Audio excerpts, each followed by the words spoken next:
ഇന്ന് നമ്മൾ മലയാറ്റൂരാണ് ട്ടോ പോകുന്നത്. 12 മണിയായിട്ടുണ്ടായിരുന്നു ഏകദേശം. ഒരു ചായ കുടിക്കാൻ വേണ്ടി നിർത്തിയതാണ്. എയർപോർട്ടിനടുത്തുള്ള ഷോപ്പിലാണ്. ഇവര് 3 പേരും ബൂസ്റ്റ് കുടിച്ചപ്പോൾ ഞാൻ വെറൈറ്റി ഒക്കെ ഉള്ളൊരു ഐസ്ക്രീമാണ് കഴിച്ചത്. പക്ഷേ എനിക്ക് പിന്നെ നല്ല പ്രശ്നമായി തൊണ്ടയ്ക്ക്. പിന്നെ നമ്മളവിടുന്ന് നേരെ വെച്ച് പിടിച്ചു മലയാറ്റൂർ എത്തി. ഏകദേശം ഒരു 2 മണിയൊക്കെ ആയിട്ടുണ്ടായിരുന്നു. അത്യാവശ്യം ക്രൗഡും കാര്യങ്ങളൊക്കെ ഉണ്ട് ട്ടോ. അപ്പോൾ വണ്ടിയൊക്കെ പാർക്ക് ചെയ്ത് നമ്മൾ കയറാനുള്ള പ്ലാനിലാണ്. ഞാൻ ഇതിന് മുമ്പ് പ്ലസ് ടുവിൽ പഠിക്കുമ്പോഴാണ് ട്ടോ ഇവിടെ വന്നിട്ടുള്ളത്.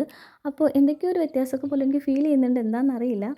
പിന്നെ ഈ ഒരു ടൈം ആയതുകൊണ്ട് തന്നെ കേറൽ വലിയ പ്രശ്നമൊന്നും ഉണ്ടായിരുന്നില്ല കേട്ടോ. പക്ഷേ എനിക്ക് എൻ്റെ ചെരുപ്പ് നല്ല പണി തന്നു. നന്നായിട്ട് സ്ലിപ്പാവുന്നുണ്ടായിരുന്നു. പിന്നെ ഞാൻ ചെരുപ്പ് ഒരു കൈ പിടിച്ചിട്ടാണ് കയറിയത്. ഇതേപോലെ ഒരുപാട് പേര് ഞങ്ങൾ വരുന്ന വഴി മുതലേ കാണുന്നുണ്ട് കേട്ടോ നടന്ന് വരുന്നത്. എത്രയോ ദൂരത്തു നിന്നൊക്കെ ആയിരിക്കുമല്ലോ അവർ വരുന്നുണ്ടാവുക. ഞങ്ങൾ ലാസ്റ്റ് മുകളിലെത്തി. തിരിയൊക്കെ കത്തിച്ച് പ്രാർത്ഥിച്ചു. പയ്യെ ഇറങ്ങുകയാണ്. ഇറക്കം അതിലും പ്രശ്നമായിരുന്നു. വീണ്ടും ഞാൻ ചെരുപ്പൂരി കൈ പിടിക്കേണ്ടി വന്നു കേട്ടോ.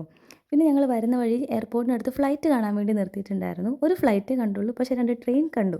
അപ്പോൾ ഇത്രയേ ഉള്ളൂ ഇന്നത്തെ വീഡിയോ. ടാറ്റാ.